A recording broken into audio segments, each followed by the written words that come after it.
We are wrapping up our weekend at Goblin Valley State Park in Utah, where I didn't see any goblins. I just saw a bunch of blobs, so I'm assuming it is so hot out here on August 5th or whatever this is, they just melted. We don't know how hot it is because there's no signal out here, so we can't get the weather on our phones, but let's just take our word for it that it's awfully hot. The weather forecast said like 97 today, I think. Yeah. And it's desert and there is zero shade. So it is hot, like way hot. Yeah, but it was good. I like this park. Yeah, and I'm not complaining about it. It's more one of those, be prepared. Like, this is why most of the parks in Utah say the prime visiting season is spring and fall. There's a reason that, like, there's nobody here. I mean, there are people here, but there's a reason that you don't go do these things in the summer because it is just deathly hot out here. It is pretty quiet in this park. I mean, there are people around, but when we were out on the trails, it was pretty quiet. It's a really unique thing we talked about when we were driving in. You know, people always talk about the Mighty Five, the big national parks in Utah, and we've said before, there's so many things to see in Utah, and Utah's state park system has some really incredible places to visit. Oh, they do. They've done a great job of managing the land out here between the Bureau of Land Management, the National Forest Service, and then the DNR. Utah has done a fantastic job of making sure they have, between those three different entities, preserved a lot of what there is to see out here for future generations and making them accessible, if nothing else, making them accessible, because getting down to see the goblins wouldn't necessarily be something you could just do on your own, you know, without the means to get out here, to stay, to know what the trail system is like. And I think that this really is a unique park. We were told all about it a number of times by the people at Fremont Indian State Park that said, okay, while we're here this summer, we've got to go visit Goblin Valley. And they were not wrong. So I'm glad we made it out here. I might have done this trip a little bit earlier in our tours, if in like May, had I realized how hot it was going to be. But, you know, we've just packed so much in on this trip. Some weekend was going to be hot, no matter where we went. Despite it being so hot, we did enjoy quite a few trails here at the park. Maybe not all that we wanted to do, but pretty much the iconic ones. So we recorded video along the way. So let's go on a little tour of Goblin Valley State Park and some of the tips and tricks that we have for hiking in this park. We're at Goblin Valley State Park in Utah, about to go out for our first hike of the day and the park. We are headed to Goblin's Lair. Wow. Actually, they're really just hoodoos, but we're headed to a cave, supposedly, where we can supposedly hike down in it. We'll find out when we get there, but we were told we could, so we'll find out. And they're not just hoodoos. Here they're goblins because of the way they erode differently, because of the stone that they're made of is different than like at Bryce and Arches and that kind of stuff where they have other hoodoos. So we'll show you as we go along, but there's all kinds of cool little creature looking things here made out of rock. Just a week ago, you were standing in an alpine meadow. This is not an alpine meadow. No, and I really wish it were because it's a little hot out here and I could definitely use some snow and some water right now. Oh yeah, because we were at a glacier too. Yeah. I feel like we should have crisscrossed our weekends because last weekend was, granted, we're at only we are at 5,000 feet elevation. Last weekend we were at almost 11,000 feet elevation. And it was a much colder weekend to begin with. So we really did these in the wrong order. And I could really go for some snow right now. Hey, the weather report today says it's going to 95, but that's still double digits, not triple. We're fine. Oh, totally fine. Bring lots of water. You made a comment that this is kind of a choose your own adventure park in terms of trails. Yeah. This sign said go up the hill. Yeah, we're going to go up the hill. I mean, I don't know really where we're going once we get up that hill. But we're going to choose our own adventure in a little bit. And there is a sign up there. So I guess we'll head toward the sign and see what we find. Where in the world are we going? To the Goblin's Lair. I thought it was supposed to be a nice goblin. 1 foot, 2 foot. Almost, there you go. 3 foot, 2 foot. Oh, that was actually not so bad. Okay. All right. Probably not the most ladylike thing you've ever done. No, that's why you wear shorties. That's why you wear skirts with shorties built in, because you just never know what you're going to be doing. All right. Oh, what's that looking like? Oh, that's not so bad. All right. One boulder down, next one to go.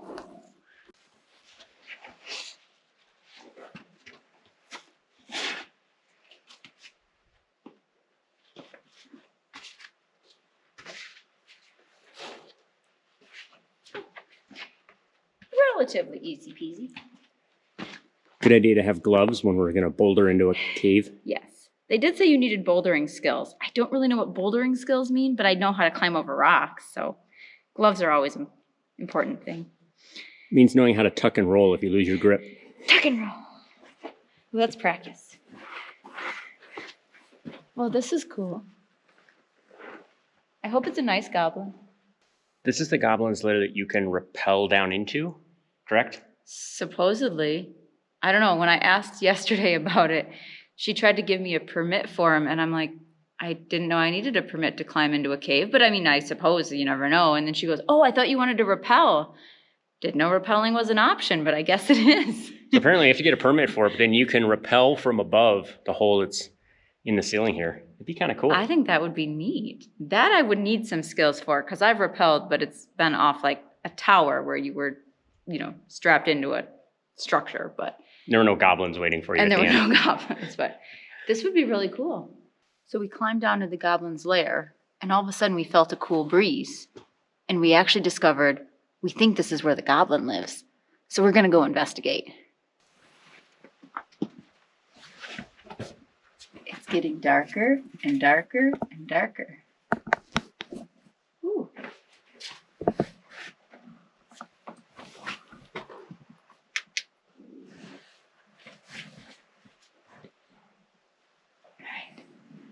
Let's go see what we can find.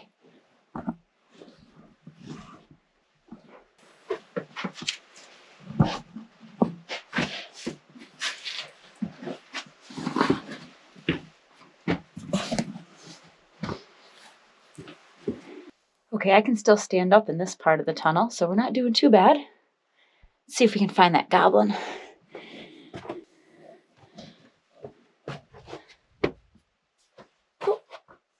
Getting narrower.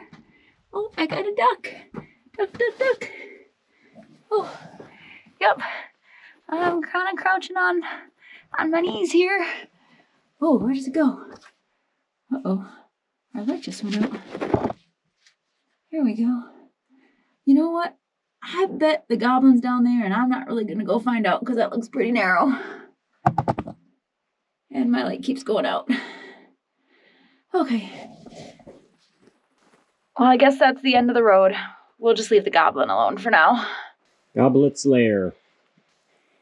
Maybe not quite as impressive as Goblin's Lair, but yet it's still a pretty cool formation, and it goes in quite a ways back here. It was a little less of a rock scramble to get here, so clearly Goblette doesn't like rock climbing. She just wants to quickly get into her lair when she needs to.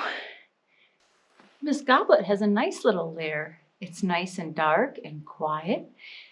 And there's no hole in the ceiling for people to rappel into, so she's got it all to herself. We decided to check out the Three Sisters formation on the way back from Goblin's Lair, which if you take that route, you then come to Carmel Canyon and you have to climb up the canyon wall. Like straight up, and no switchbacks, literally straight up. And we've been saying straight up for like months now, but this literally was straight up. It wasn't very long, but it was straight up to get up here. And it's a pretty slick rock. Insider's tip. If you want, you can drive to the other side of the Three Sisters formation. There's a little parking area, and it's like 250 yards, and you walk in and you can see it. So consider that. But we haven't done that, so I don't even know if you don't have, are you sure it's flat? It's certainly not straight up a canyon wall. All right, we're gonna try to verify that fact because I'm not positive. We're gonna walk around Three Sisters and go see the other side, and we'll see what that looks like. But I've determined it's Three Sisters and their little brother like pushed off to the side over here because this lonely little dude is just kind of hanging. Here, let's turn and I'll show you. See, where's the Three Sisters? Three Sisters. 1, 2, 3. Poor little brother. Across this barren-looking landscape, somewhere right around here-ish is the parking area. And there's some ups and downs through the sand, but it's certainly not as steep a climb as coming up the canyon. So I guess we're going out that way. Oh, I don't know. But just so my insider tip does work, if you parked there and walked in, it wouldn't be terrible. It's just sandy. It's sandy, and it's going to be hot coming across, but it's not like climbing up Carmel Canyon's wall. But this is Three Sisters from the other side. And you said it looked like something different. Well, now you've got the three sisters, the little baby sister, and then still the brother over here. So we're basically back at the parking area after completing the Carmel Loop. And then with the spur to Goblin's Lair and the spur to Three Sisters. And okay, so you were right. The trail back up through Carmel Loop was more fun and more interesting than the road, although it's still going to be hot either way if in the middle of the day when you get to Three Sisters, you could hike out through the sand and get to the parking area and then walk up the road back to the main parking lot is what we're talking about. Instead, I said, let's go back down into the Carmel Loop because that goes into Carmel Canyon and let's go see what it looks like. Well, that's where we ended up doing a lot of rock scrambling and climbing, and that was really cool and fun. It kept getting narrower. Narrower. Well, you essentially are climbing up what are dry waterfalls. So when this place is, you know, running with water after a storm or snow melt, that water is going to be going down and it's progressively going deeper down into the canyon. So we were progressively climbing steeper up to the top of the rim. So you could do it either way. It doesn't really matter. It's going to be uphill both ways at some point on this trail because you're climbing all the way down to the bottom and then you're going to climb all the way to the top at some point. I will say that on one of the signs and a couple of the maps here I've seen, they said, figure out how much water you think you need and then double it. And they're right. Yeah, especially on, again, a day like today where it's 95 degrees, it probably feels a lot hotter than that. There's not a cloud in the sky or very few, so there's no shade. And, you know, they say a gallon a day, carry a liter at least with you. I mean, I think my Camelback takes 2 and it's feeling pretty light. So I'm kind of curious to see how much I've actually gone through. And we were out for 3 hours and 40 minutes, according to my watch. And I mean, and that included a lunch break and stopping to check out the caves and taking our time and pictures. And, you know, so that's kind of what we do. I mean, and that's what you need to do too, is take your time, don't rush through it because you don't want to miss anything, but also you won't get so much exhaustion. Yeah, get out there and enjoy the hike. And now it's like a little after 1. It's getting to be really hot out here, and I think we should go enjoy some shade. Yeah, we're going to go find shade. We've left Goblin Valley State Park. We've gone 5 miles down the road, and we're at Little Wild Horse Canyon trailhead. And this is going to take us to a slot canyon through the San Rafael Reef. We're not going to do the whole thing because it's really long and it's really hot, but we really wanted to go see the slot canyon. So we're going to go just a little ways on this map somewhere, check it out, and then we'll come back and we'll probably report along the way what we find, but hopefully it's something cool. And I guess by cool, I mean like amazing, not temperature cool, because, well, it's like 100 degrees out here. This is one of those slot canyons that we've often said we'd really like to see it when there's water flowing through it because water carved all of this and did this. But this is also a prime example of a slot canyon you don't want to be in when it's been raining because they'll get flash floods through here and there's nowhere to go up these walls. And they do warn you a lot in the state park here at Goblin Valley that you need to check the weather, not just for the immediate area, but for the surrounding areas to see if there's going to be any rain. We knew it was going to be hot today and no rain this afternoon, so we're good to go. But it's just something to keep in mind that they're very serious about the weather here, and there's a reason for it, because you're going to end up in spots like this where there's really nowhere to go if the water comes flooding through, and not just the water, but all the debris it brings with it.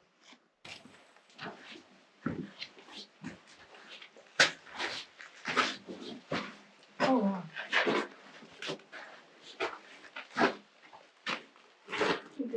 I think this is one of the narrowest slot canyons we've been in yet. I mean, Willis was really cool, probably because it had the creek still running through it, but this is... You keep going around curves and stopping and going, oh, wow. Ooh. Sorry. Gotta stop, take a picture. No, that's a good thing. It's just cool.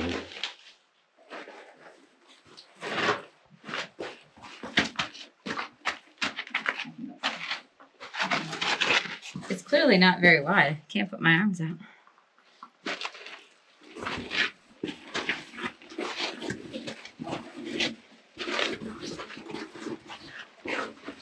We're not quite back to the trailhead for Little Wild Horse Canyon, but we think we're at the end of the shade before we get back to the trailhead, so we stopped to shoot the video here. Yeah, it is, let's see, hot as HE double hockey sticks around here today. It's like 300 degrees. Okay, maybe not, but the shade has definitely been a welcome respite. Well, and this canyon has actually been nice. I mean, there's been sections where there are, there's plenty of sun coming down, but once you get into the slot and the narrow area, you're at it's late afternoon, right? Mid-afternoon, late afternoon. Like close to 5:30. So the sun is far enough over that it's not coming down into the slot canyon, and it's nice and shaded in here. It's still warm. Yeah, temperature-wise, it's warm. And the rocks retain the heat. So they got heated up during the middle of the day, and they are still warm to the touch, but at least the shade has helped considerably. But it was a lot of fun in there. It was really cool. Lots of scrambling over boulders and rocks and little tiny slots. And I know on the way out at one point, you said you were adding this to your list of favorite hikes in Utah. Yes. Apparently my favorite hikes in Utah have seemed to be centered around slot canyons. I have noticed that that's a really cool thing that I've just really never seen anywhere else. And they're all so different, even though they're very similar. And today's was like super narrow, and there's no water in here at the present time, but it was just really cool. And at one point I ended up going under a boulder, which we do not have video of because we were trying to figure out how we were going to maneuver all of this. But we both went over it going out, but coming back it was a steeper drop off, and my leg just wasn't going to push me up there, so I just pulled my pack off and went underneath, and a little worse for wear, and my legs are kind of dirty, but that actually worked pretty well. Well, be prepared to get a little dirty if you go in there. There's actually the narrowest section of everything. We don't have video on the GoPro because I put the camera and the hiking stick, everything got put away, and it was, gloves on, two-handed operation. I mean, we might have some pictures we could maybe flash on the screen, maybe, but it's pretty narrow. I mean, you're going sideways as best you can, and at one point I think we both kind of were like, should we take our packs off and like toss them over, because we were scraping up the wall and us, and you don't want to damage the rock, so you have to be a little bit careful. But I definitely, we've said this before, gloves, especially out here, because in one sense, you don't want to be scraping up your hands. You don't want to be leaving your hand oil on the rock any more than you have to. And it just feels, better protection wise, but keeps your hands a little bit cleaner for dinner later. And same, yeah, you got to eat a peck of dirt. But same with shoes. I mean, we've seen some people out here in like the strappy sandals. I don't know. Once you got into those canyons, I was using my full side of my shoe boot like to prop myself up to get through some of those areas. So I don't know how well sandals would work out here, but to each their own. So despite the fact that I have yet to see a little wild horse in this canyon, it was a great hike. I enjoyed it. Very much so. Our hike for today is through Goblin Valley at Goblin Valley State Park. So clearly this is what the place is named for. We are here in Valley number 1 of the Goblin Valley, and that's what it's known for. And there's 3 different valleys that you can hike through or you can hike around. And what's really cool here is that they just let you wander. I mean, as long as you don't climb on the goblins, you can literally just wander all over them. And a goblin is essentially a hoodoo, but these are more like rounded and smooth, kind of like a little mushroom, versus like the hoodoos that you see at Bryce, which are like super tall, like square and rectangle jagged. Well, and it has to do, these are sandstone and siltstone. And even the siltstone erodes a lot faster than the sandstone. And they said even the sandstone here is softer than the sandstone you find at like Bryce or Arches. And that's how it, not only does it make the funny goblin creatures, but it rounds them out more. And it does it faster. And faster meaning what? Millions of years? Millions of years, I don't know. Yeah. But either way, it's really cool that they just kind of let you wander around. So you kind of have to have a good sense of direction. If you don't, stay closer to Valley 1, where you can like see the pavilion and know where you're at. Or you can wander further in. I don't know. We're going to try to get to Valley 2 is our goal. But 3 is, like they said, an all-day hike. And when it's 9 in the morning and it's already 300 degrees out, I don't think we're going too far today, but this is what we came for, so we're gonna make the most of it. Yep. And if you have an app, you could run a track, and that's what I'm gonna do. I use Gaia GPS, and so we're gonna use that and run a track so we can kind of see where we've been for the day and then also find our way back, because I assume at some point we're gonna turn around and all the goblins are gonna look the same and we won't know where we are. No. So all right, well, wish us luck. Here we go.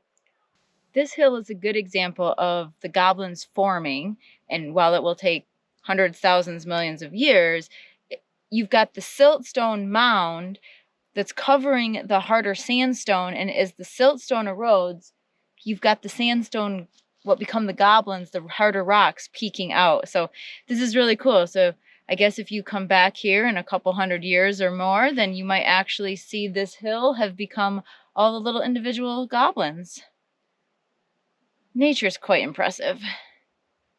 apparently we should have read the sign before we headed out there, but we were somewhere else and we didn't see the sign that said that there are no trails that direction. Not that there's really any trails out here anyway, but somehow we ended up in Valley 3 before we knew it because, well, you can just wander forever out here. And apparently they only put wayfinding signs for a certain amount of time. So when they say travel at your own risk, they mean it because there's literally nothing out here. And we just kind of wandered through the wash for a ways and then finally said, this got boring. There's no goblins out here. So we're turning around now and going to go back and find the goblins.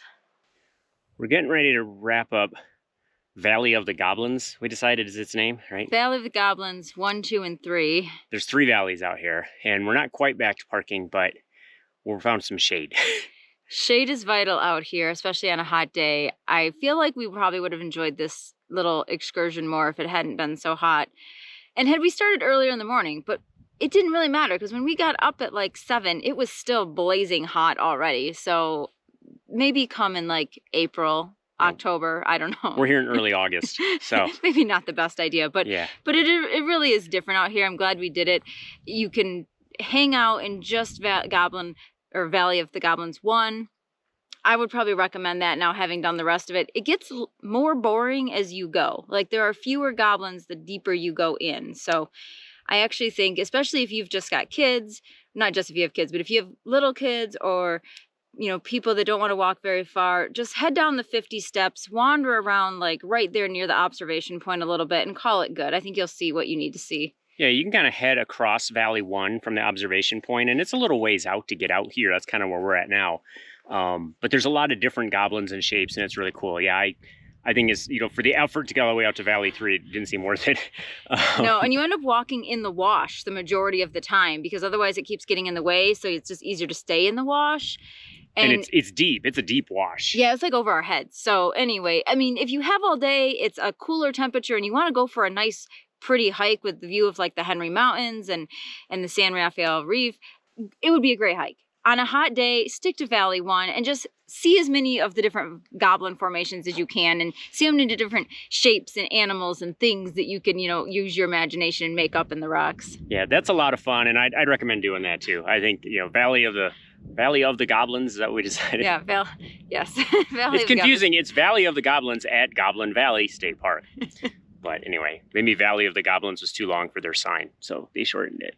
But yeah, good hike. Watch your weather. If it's hot at all in the morning when you start, it's going to get really hot when you're out here. So a ton of water, sunscreen, hat, everything we always preach to you. But be safe out here because as somebody in the parking lot said, they had a tour group from out of state and they were having to remind these kids, this is the desert. If you mess up here, you can die. And we kind of laughed about it, but it's true. You do have to take the weather very seriously out here. Well, and I would, you listed off all your gear and, I had a run in with some kind of pokey plant because I was climbing down out of the wash and didn't have my gloves on because I thought it was just rock out here. And turns out there's also things that want to kill you that are like in prickly forms. And it wasn't a cactus. It was some weird cute little green bush that looks unsuspecting, but it's still out to get you. Yeah. So, but when you're out here at this park, this is a good one. Get out here and check out at least Valley 1. It's a good time.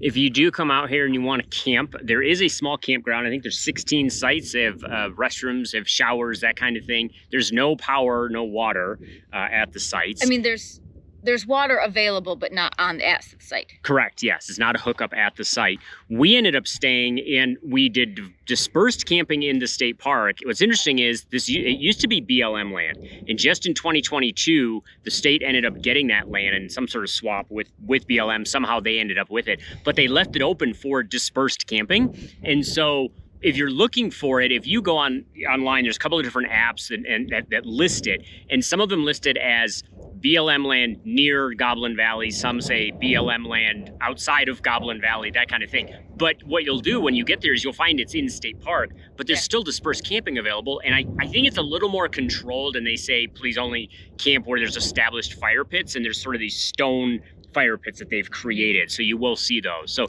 but and that was still free camping, even though you're in state park land. Well, and what I found interesting is the maps all say there's like this dirt road, but actually now it's an improved road because the state park has taken over control of it. So what used to be this dirt road and probably was pretty washboardy to get out there, it looks kind of more like chip seal, not like true pave, but essentially it's a paved road out there. And then you go off the little dirt paths to your BLM spots, the dispersed camping. But I thought that was a nice improvement because that meant we could get out there pretty easily on the paved part and then just take the little side path to our spot. And we had 2 different spots we picked a different spot for Friday and Saturday night.